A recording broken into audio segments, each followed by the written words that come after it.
this particular painting is on exhibit here, and I would certainly invite you to take a personal look at this painting up close.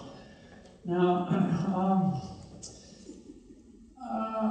this dawns back into history, and I'd like to tell you about it. I'll be as fast as I can. And in the 1860s, 1850s, the Germans found the Neanderthal man. The 1860s, the French found the Cro-Magnon man. The 1890s, the Dutch in Java found Pithecanthropus erectus, the Java man. But England didn't find nothing. So somehow in 1912, all of a sudden they discovered this skull in Piltdown Common in England. And it's like a hodgepodge of a couple of bones. And immediately they lit on it and authenticated this thing. And it had a large cranial area, but an ape jaw. So they figured this is where man really becomes civilized, was England. England is superior after all, because this is a cradle of true civilization. So England had their Piltdown Man, and this thing was accepted right up to 1954 until they analyzed it and found out that the skull cap was only about 400 years old and the jaw was off an orangutan. But I'm going beyond that. I'm going back to the original concept and say the Piltdown Man was legitimate and he was superior to all other life forms.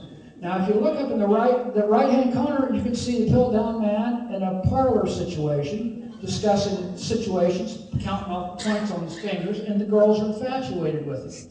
In the middle, you could see it as a hoax, with a skunk saying something stinks here, there's something fishy about this skull.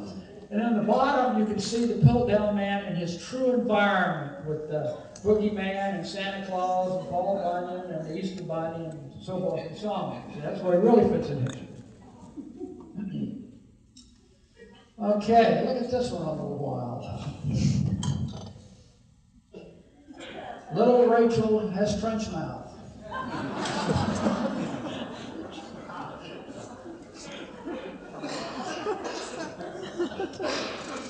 World War I trench mouth. Okay.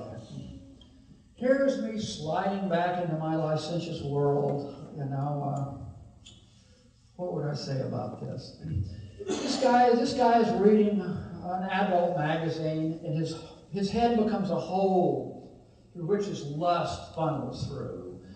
And it goes through there and shows his true self of this gigantic appetite, this giant sexual appetite, but he only has a small penile device to satisfy himself with.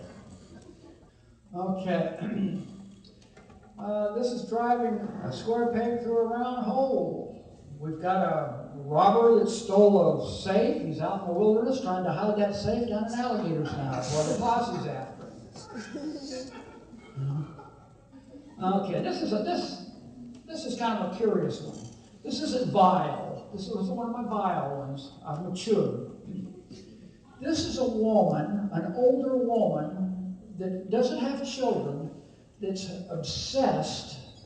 Her maternal instincts have obsessed on one shape of one root that she's found, and she's made that her baby. So you see over to the right, in this nursery full of babies, her root.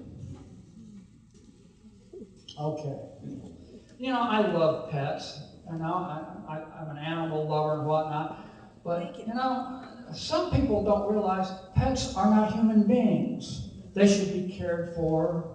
You know, I'm for animal husbandry, but they're not human beings, you know. So this is about over-cuddling the animal and feeding at the table. Don't feed, written in Latin up there, it says, simply don't feed the dog at the table. You got a poor homeless man back here digging through the garbage while they're playing with a little pup giving him French fries, see? Then over in the right is one of my wonderful abstract expressions here of a three-headed dog eating the dog owner. Okay.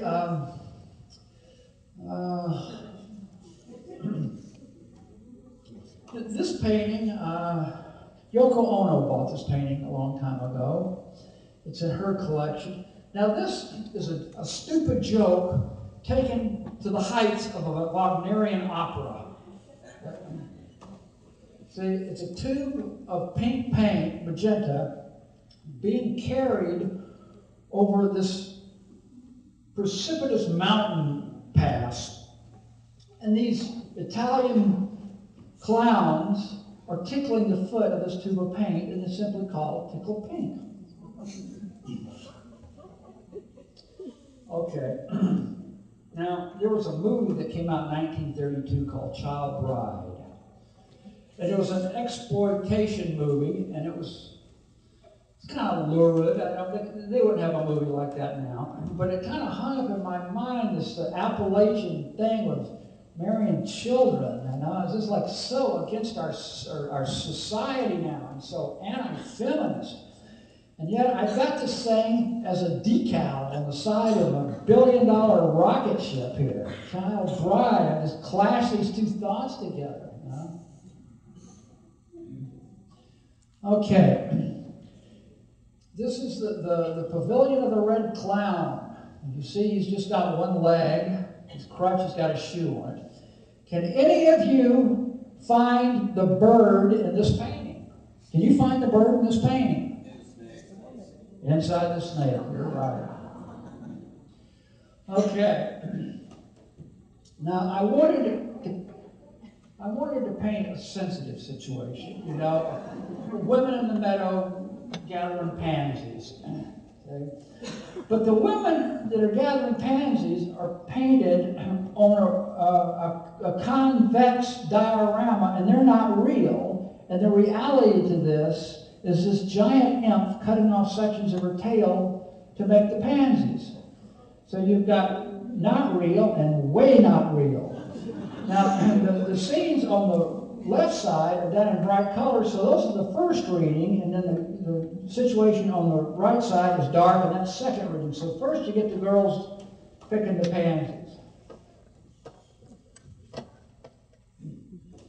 Now, there was a documentary on television here recently. I didn't see it, but a couple of people told me. He said this painting was in that documentary talking about hurtful art.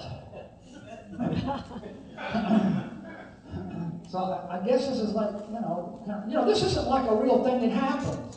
This is not like reality. This is like, a supposition. See? Now, I knew a girl like that. She's pretty real, but the situation isn't